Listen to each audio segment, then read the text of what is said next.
Yan ang pag-aakala ni Lisa Marcos na lahat ng Pilipino ay luluhod sa kanya para magkaroon ng posisyon. Sasampalin kitang babae ka, hindi ako luluhod sa'yo. At hindi ko kailangan ang posisyon mo. Ang kailangan ko, malinis na halalan para sa sambayanang Pilipino. Alam nyo, may hawak pa silang listahan ng mga posisyon eh.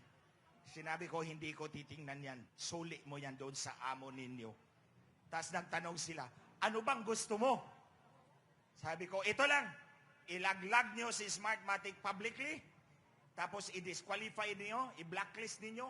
Quits na tayo. Hindi ko kailangan ng pera, hindi ko kailangan ng posisyon. Ilaglag mo lang si Smartmatic. Quits na tayo. Tapos next meeting, hindi raw pwede magagawa ni Bongbong Marcos yun. Akala ko ba, sinabi mo, dinaya ka ni Smartmatic. Sabi mo, ang binibenta ni Smartmatic ay dayaan system. Ngayon pala, ikaw na naman ang mandaraya.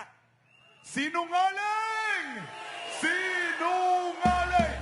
Sinungaling! Sinungaling! Sinungaling! Sinungaling!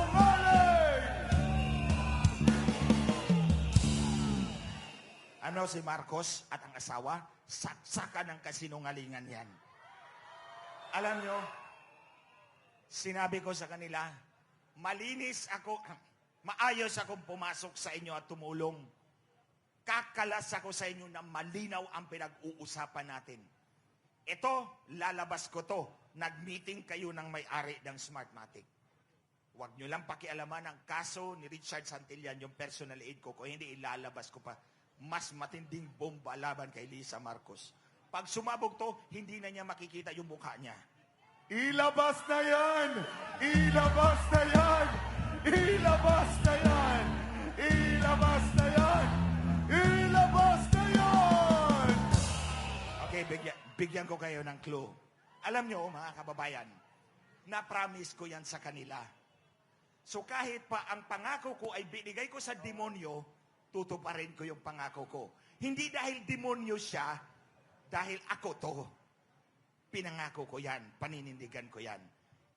Pero, bago ako pumunta ng Cebu at magsalita doon, pinakasuhan nila ako sa IBP para tumigil ako.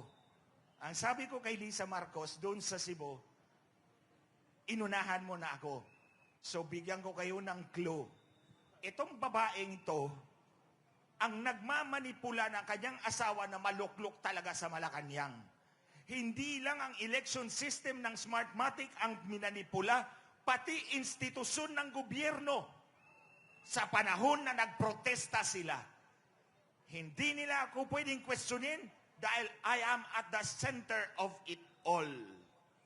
At may ebidensya ako laban kay Lisa Marcos. Ilalabas ko to sa tamang panahon. Ilabas na yan!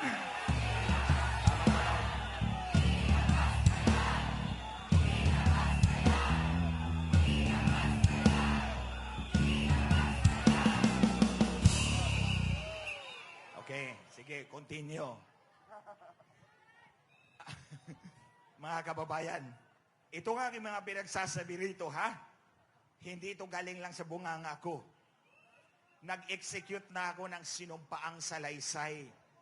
Pumunta talaga ako sa abogado at nanumpa doon sa aking sinalaysay. Nasa Facebook ko yan. You can download it. 15 pages na affidavit laban kay Lisa at Bongbong Marcos. Hindi ako aakyat dito sa entablado na hindi ko muna ginawa ang aking affidavit para walang lusot ang mga kalaban ng taong bayan.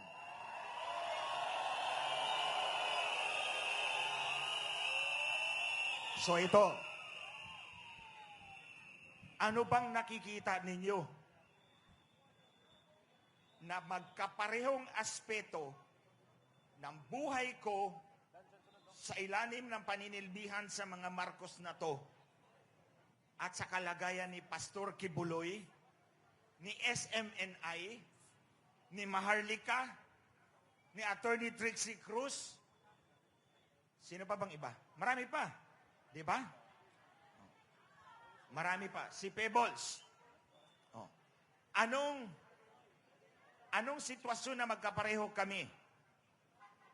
Mga kababayan, trinidor kami